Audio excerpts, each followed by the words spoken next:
It's not going to write you a literary novel. It's going to write you love, sex, violence, betrayal. That's kind of the lowest hanging fruit. And that's what AI tends to produce, period.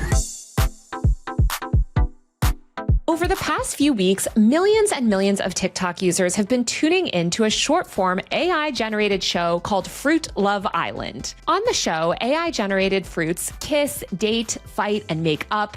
The show has amassed an overnight fan base of millions and spawned a slew of spin-offs, including The Summer I Turned Fruity, The Fruit Pyre Diaries, Food is Blind, Fruit Paternity Court, and more. AI-generated fruit slop has become inescapable across the internet. Pop singer Zara Larsson posted, then deleted tweets about consuming AI fruit slop, and brands are even getting in on the mix. Kyle Chayka is a reporter at The New Yorker, and today he's joining me to discuss the rise of AI-generated fruit slop and what these videos reveal about the media and entertainment landscape of today. We're going to discuss the future of taste and the internet, whether these videos are actually destroying people's minds, and what makes this fruit slop content specifically such a breakout hit. Hi, Kyle. Welcome to Power User. Hey, thanks for having me back. You know, I wanted to have you on to discuss one of the most important issues of our time, I think, which is the rise of AI fruit slop. I'm a longtime connoisseur of slop, so I started to see these months ago. But when did you start to encounter these videos online? I think months ago, also like in the midst of my TikTok feed. So not Fruit Island, but definitely the, I don't know, spaghetti being poured into boiling water or kind of anthropomorphized food products, more so than Love Island.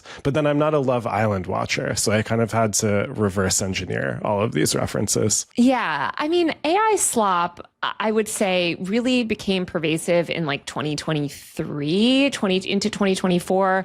I did a story for the Washington Post on AI cat videos. I feel like that was the first breakout format where people were making these cute AI cat videos. They got increasingly disturbing to the point that people were doing AI cat video, like school shooting videos that were going viral on YouTube Shorts. And then people started to kind of, it seemed like, evolve from the cat format into all these different genres. We had the rise of Italian brain rot. We had people kind of making their own AI characters, and the fruit stuff really seems to have taken hold around like earlier this year, like January, February-ish. It started actually with informational videos. So people making kind of like, especially on Instagram, like life tips. So it would be like an apple and it would be like, put me in the refrigerator so I don't get rotten, you know, and then it would like rot or whatever. But it was like trying to provide like informational content initially, because I think that was what was getting shared. It's like public service announcement vibe. Yeah. So for people that don't understand kind of like, I mean, maybe they've seen these videos, I want to break down how people are making them, because that seems to be this thing that people are wondering, like, is this a lot of work? Let me tell you, it's not a lot of work. I've made these videos. They take like 5 minutes to make, probably max. A lot of them are made using this program called Object Talk, which is a customized version of ChatGPT.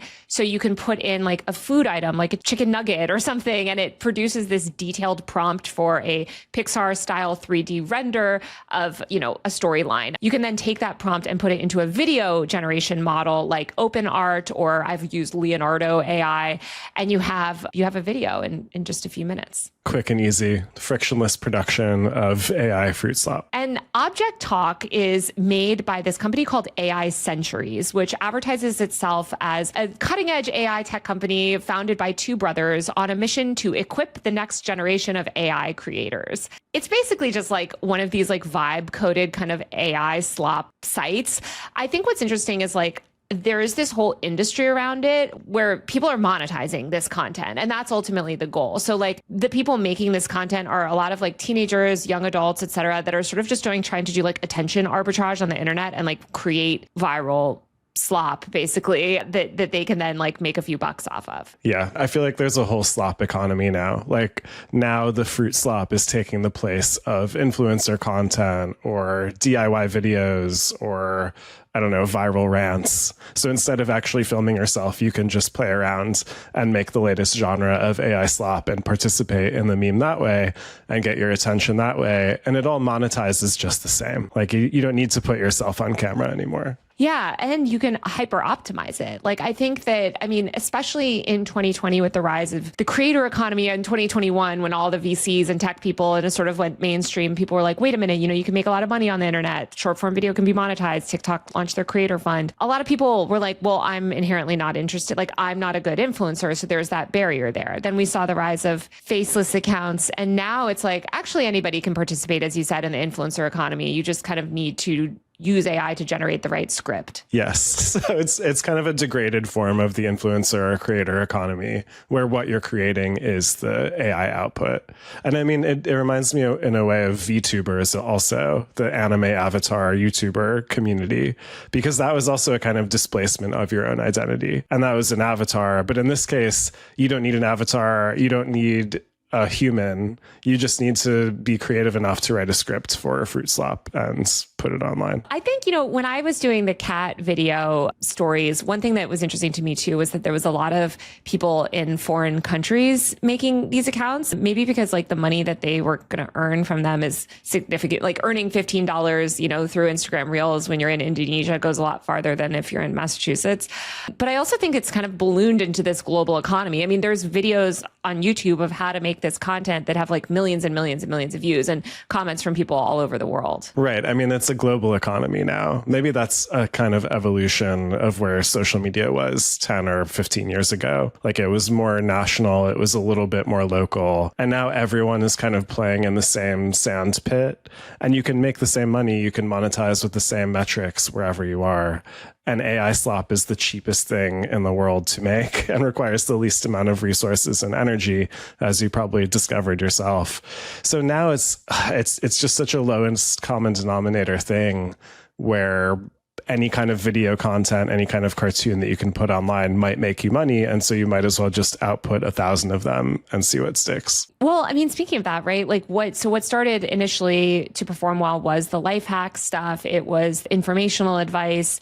Then it moved to kind of these more emotional storylines. And actually creators of some of this fruit slop talked to Wired about it. And they were talking about how these narratives featuring, extreme human emotions like separation, terror, betrayal go more viral, which is actually something the cat slop creators also figured out. Like, I feel like we just keep generating these same insights, with every new form. I mean, we've been around long enough to see that loop happen many, many times on the internet where, I don't know, it's kind of a version of, was it or Nazi rule where like whatever you start talking about on the internet inevitably devolves into Hitler. But at this time, it's like anything you post on the internet inevitably devolves into an unhinged rant or violence, no matter if it's humans or fruit slop. Yeah, 100%. Or just these like extreme emotions, like sadness, terror, like betrayal. Like, I don't know. It feels very adjacent to like micro drama culture, which we're also seeing a lot of, which like my werewolf husband betrayed me. Billionaire, werewolf billionaire. Oh, that's all the billionaire. The secret billionaire. Right. But it's like these very simplistic storylines that are, it really feels like the lowest common denominator of entertainment. It almost makes me think of mythology. Like, was Greek mythology the original slop, where it's just the most basic archetypes of human existence? And we have like love and death and father versus son and then jilted lovers. And it's just like the most basic storytelling tropes played out over and over again in different skins. And in this case, it's like Love Island is one form of viral content, right? Like, we're already watching this. It's already this ongoing drama. So to merge one meme like that Love Island meme with another meme, which is fruit slop, you just get a more potent meme out of the two of them. Well, they're also, what's so, as a reality TV connoisseur, although I have not seen Fruit Slop Summer House yet, but there's basically fruit slop versions of almost every other reality show. There's like Food is Blind. There, based off obviously Netflix's Love is Blind. There is like the Fruit Bachelor. Like, it seems like what was appealing about reality TV is also this expression of like basic human emotions and like kind of simplistic storylines that are meant to evoke strong feelings. Like, I just finished the most recent episode of Summer House, and I'm just like, it is a story of betrayal and love gone wrong, and like it's not that far of a jump to just make everyone strawberries and coconuts. Maybe because the people are already caricatures, like they're so flattened and edited into one trope or other, like the bad girl, the good guy, the golden retriever, black cat, whatever. They're simplified already, and thus it's like a really easy leap to imagine them just animated as fruits. I mean, the visuals, I have to say, of Fruit Island Slop are really compelling. like it's very shiny. It's cocoa melon coated, and people were saying like this is cocoa melon for adults. But And it is. It is kind of. I'm trying to figure out what exactly is so appealing about it. And I think it's like the hypersaturated colors. I mean, it makes me even think of VeggieTales. It's like sexy romance VeggieTales plus reality TV.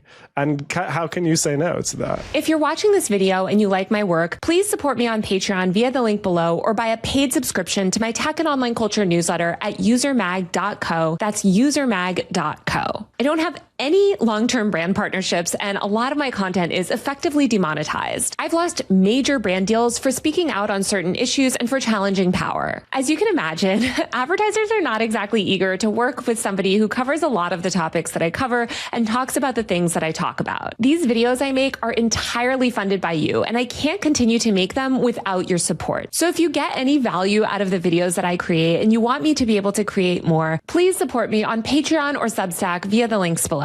On Patreon, I do bonus episodes, monthly Q&A live streams, and post frequent updates about my work. My Substack newsletter gives you a bi-weekly roundup of everything that I'm seeing and reading and paying attention to online. You can also get my newsletter on Patreon. Once again, the links to everything are below in the description. Every dollar of your support makes such a difference. It's funny because I feel like we ended at we got to these more extreme human emotions. Again, we had like the AI cats doing school shootings and stuff like that. It always devolves into like violence or sad, kind of, where it's like, and a lot of those storylines are merged together. Kat Tenbarge wrote a really good piece in Wired recently about kind of like the misogynistic undertones of a lot of these storylines. And she writes, repeatedly, fruit women in the videos cheat on their fruit husbands and boyfriends, often getting exposed and losing everything. Fruit babies are born out of wedlock and are thus often the wrong variety of fruit. In response, the women get slapped, berated. Sometimes the fruit baby is thrown out the window to its death. There are AI fruit videos that heavily suggest sexual violence. Fruit parents have sex with friends of their fruit children. Fruit parents verbally abuse their fruit children. And then I don't know if you've seen these episodes of Fruit Paternity Court. Yes, yeah. But, the 20-year-old computer science student who runs that account was saying that basically like the more dramatic and scandalous is like the more people want to see, and people like these narratives where the woman suffers. And that's disturbing to me. Yeah, I mean, it's misogynist. The fruit videos are racist and misogynist and exploitative, and they like illustrate these very base, often violent situations. I mean, to me, it goes hand in hand with this need for just sheer engagement online. It's not like the fruit videos pretend to be something good or like wholesome or productive in any way. Like slop also implies this kind of meaninglessness and amorality. Maybe when we had this human influencer and creator, like when we're watching actual people, we expect some kind of quality and intention and following social codes. But when it's transformed into AI slop, that kind of morality or ethics go out the window because it's obviously not real, and you can produce anything you want instantaneously. So you kind of get the most base impulses and problems of society just like in this shiny, attractive form. Yeah. And that is disturbing, I guess. Like, obviously, it reveals a lot about kind of like underlying kind of human beliefs, I guess. I do wonder, like, and I've been covering a lot as well, like this sort of moral panic around social media and the idea of like harmful content and blah, blah, blah. I would argue most of that is speech. It's other users, whatever. We can, have that debate another time. But watching these videos, I am like, surely this can't be good for society. And I don't know if that's just me, like maybe buying into the moral panic, but I wonder like what the popularity of these narratives and these really stupid stories and this slop is doing. Do I think it's like causing mental health problems among children? No, not necessarily. But like, do I think that like the media that we all consume and create like shapes our world? Yes. And so like, what does it say that this stuff is also just so like massively popular and being consumed by millions. Right. We can't look away from it. I mean, partly it's because it's evolved to engage our attention, like the editing, the colors, the sheen of the animation, all of that stuff is so attractive to us. But it also reminds me of the artist James Bridle's essay from quite a while back, which was about those algorithmically generated or early AI children's videos on YouTube, where it was like uncanny valley superheroes and tropes and weirdness. And if you watched enough of them, you got to some very, very dark places. And I mean, it also shows just how unchecked content has run on the internet. Any kind of niche will be filled by this kind of slop. And now it's easier and faster to make than ever. So I don't know, like if we think this is causing a problem for society, then if we're trying to fix it, it kind of has to be at the source rather than at the consumption point. As in like regulating content? You want to make it illegal to tell the AI storyline? Like, I don't know. I would argue for higher quality, maybe. Like, you don't need to legislate anything, but if TikTok's algorithm was a little bit less twitchy on just sheer attention and indexed a little bit more for enduring meaning or quality, then maybe they would be a little less popular. There's two things on that actually that I'm curious to get your thoughts on. I was talking to this really famous, well-known online safety researcher about the moral panic stuff about social media when I was at South by Southwest a couple weeks ago. And she was saying like, you know, that there's this idea that social media is all about dopamine and you're getting dopamine when you do it. But you're not actually, that's not true. Like it's not really dopamine. And also it's great to get dopamine. So like you get dopamine from listening to music. Like is listening to 8 hours of really good music because you're getting nonstop dopamine like dangerous? No. She said what social media, and this is how she knows that it's not addictive, what social media does instead is it spikes your cortisol, clavicular, and it sort of keeps you engaged in this like stress state. And she was saying like that actually shows that it's not addicting, but it does explain why people are so like hyper engaged and also why they feel this like kind of adrenal like exhaustion when they get off of it because you've been in this sort of like stress state. And I think of that when I watch these videos, like they are putting you almost in that like hyper engaged stress state. Yeah, there are those, I mean, this is a bit of moral panic, but there are those videos of children who have been shown too many YouTube videos and they're like hyperactive and whatever. And when you take away their iPad, they're either angry or catatonic. But it's true that like that kind of video and that kind of editing induces this like state of hyperstimulation. And you're just, you know, you're not soothed by it. You're definitely not educated by it, but you are stimulated and you kind of can't stop watching. Which is, I think, why people are like, oh, it's addicting. And it's like, no, it's just really compelling because it's stressing you out. And like, you can't really get addicted to something stressing you out, but you certainly can like develop these bad habits around it. And you certainly don't want to look away. Like, that's true. Yeah, it can be compulsive for sure. And, you know, it's interesting too, because like, I mean, you mentioned like the short form aspect of it, but the way that it's evolved over the past few weeks has actually been towards longer form narrative series. And I think that's interesting too, because like people are like, short form is the problem, but it's like, okay, but now we're getting people that are literally watching. I mean, they are broken up into short bits, but it is sort of like almost long form narrative. Like there are like storyline arcs, you know, in these like fake fruit reality shows. And so like, I don't know that like longer content will serve us more, you know? No, I mean, that's kind of what interests me about these memes. Like they become an art form pretty fast. It's interesting that there are these long series of different videos. There are repeating themes and storylines. There's like a narrative pull to them. And that speaks to some kind of creative impulse on the part of whoever's making them. They're trying to tell a story. They're doing this iterative building of a world and stuff like that. So you can't blame it just on the format of a short form video. Because I mean, if you want to go catch up on all 21 parts of Fruit Love Island, you can go watch it for an hour or something. It's kind of amazing. It's an epic saga. It truly is. I love the comparison to like Greek like tragedies and stuff. Like I do. It is kind of just funny how we keep reinventing these things. That said, I do kind of wonder who's influencing these storylines, like who's writing them, like how is the AI shaping it? Like with traditional entertainment, we do have a lot more transparency in those areas. And I think as people are increasingly using these like weird ChatGPT like plugin type tools, like the one that everybody's using, Object Talk, it's just a customized version of ChatGPT. So they're taking OpenAI's LLM and like kind of customizing it a little bit. And that seems to be how a lot of people are creating AI slop. And not only is there no visibility into OpenAI's LLM, but there's no visibility into these like weird customized versions of it. I mean, I just want to know, like, the fact that they are all devolving into violence against women, like, is that something that was coded into, Object Talk's like output or whatever? Obviously, it's performing well as well.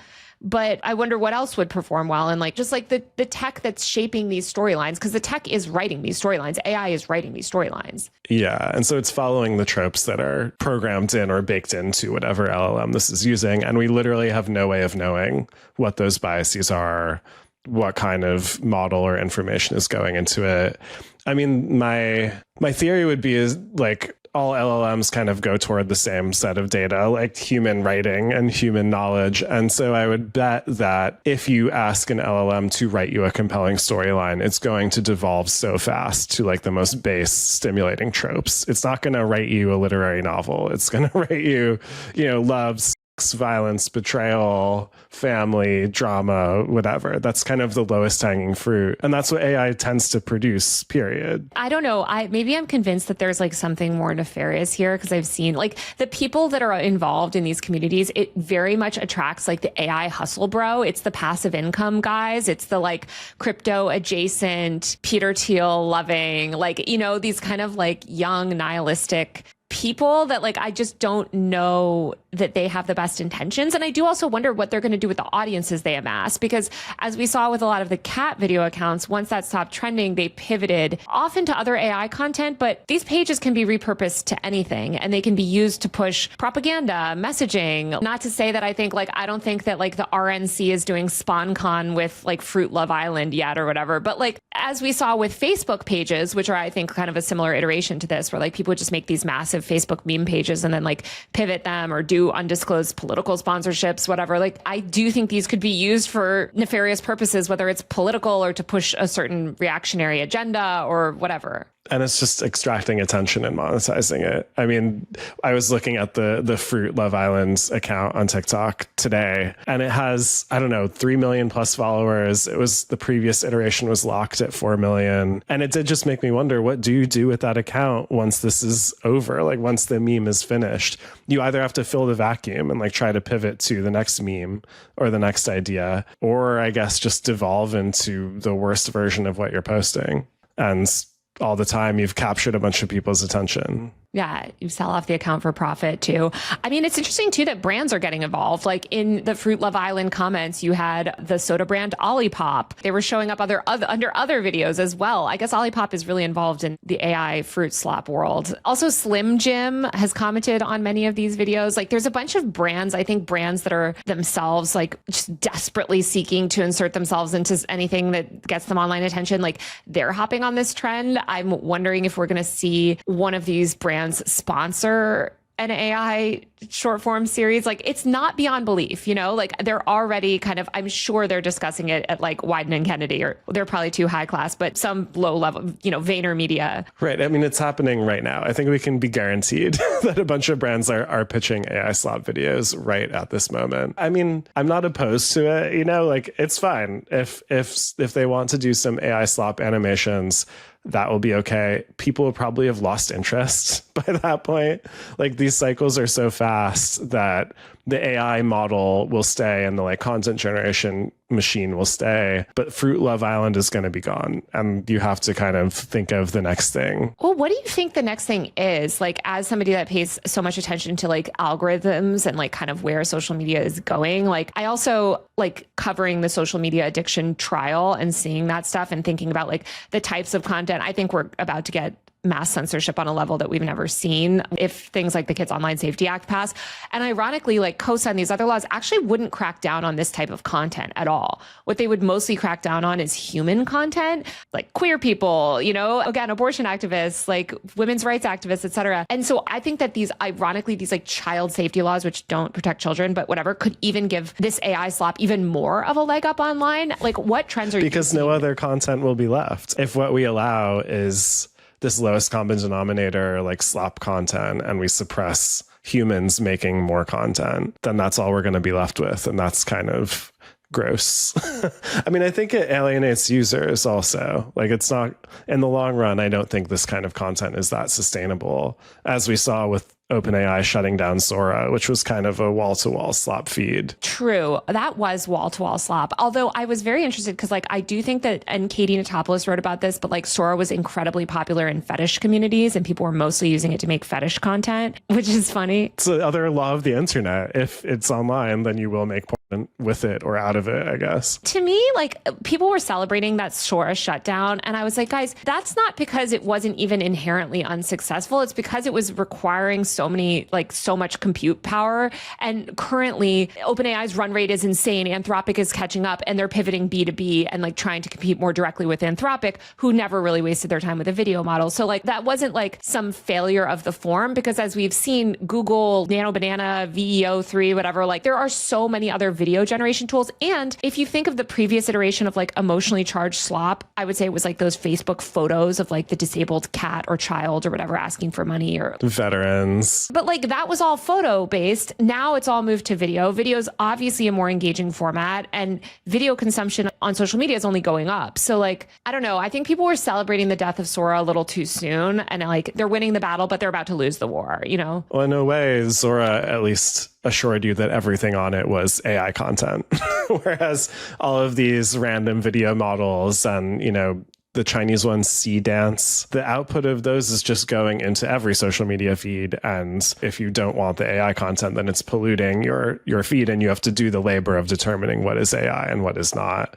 So the AI video is going to be there regardless. It's just a question of what container it's in. Okay, question for you, because you've been writing a lot about taste as well. And we've talked about this on another podcast, but Silicon Valley people are obsessed with this idea of taste now. And if the internet is going the way that we're talking about, where it's okay, human speech is completely censored and surveilled, everything is becoming AI. And also the AI content is becoming more and more sloppy and Cocomelon-like and trashy. Why are all these people in Silicon Valley obsessed with taste? Is that a reaction to that? How do you square those two sort of phenomenons? I think it's a Freudian insecurity thing. They're obsessed with the thing they can't have and don't have. So because they're driving us all into this vacuum in various directions, they crave the thing that could be an escape from that, which is human taste and human preferences. And I just think, I write about this stuff a lot, and as I'm sure you get PR pitches, so many people are pitching me on, a social network for taste, an AI model driven by personal taste. And I just don't think that is the answer, guys. I think instead of thinking about more automation, more frictionlessness, let's instead think about how we can support human creators actually making human stuff. And there are ways to do that. Many platforms support more human creators than ever. So those are about to be wiped out if we pass COSA. But yeah, I guess you're right. I also just wonder how much those will scale. It's I also get the PR pitches that are kids are spending time offline. Kids love landline telephones. And it's no, you found 3 kids in Westchester that started a telephone club. That's not any sort of trend. ChatGPT itself is the fastest growing consumer product of all time. People are using these tools, people are using these products, and people are consuming this media. That 4 million followers or whatever in 48 hours that account got, that was organic. Yeah. People actually do watch it and they do engage with it. And it does mean something to them, right? This is entertaining mindlessness. And that's kind of what we go to TikTok for already. But I hope we can get higher quality stuff in other spaces, even as we consume some degree of slop, inevitably. You hope we all develop some taste. But not on a platform for taste. There is no platform for taste. There will never be. Please go out to a library or go see a local band. Yes. Well, Kyle, thank you so much for joining me today. Yeah, this is a great topic to chat about. All right, that's it for this week's episode of Power User. If you like my work, you can buy a paid subscription to my Substack newsletter, and it goes directly towards helping me produce this podcast every week. You can also support me on Patreon, where I do a monthly Q&A live stream. You can get my newsletter there also, and more. I'll be back next week with a brand new episode of Power User. See you then.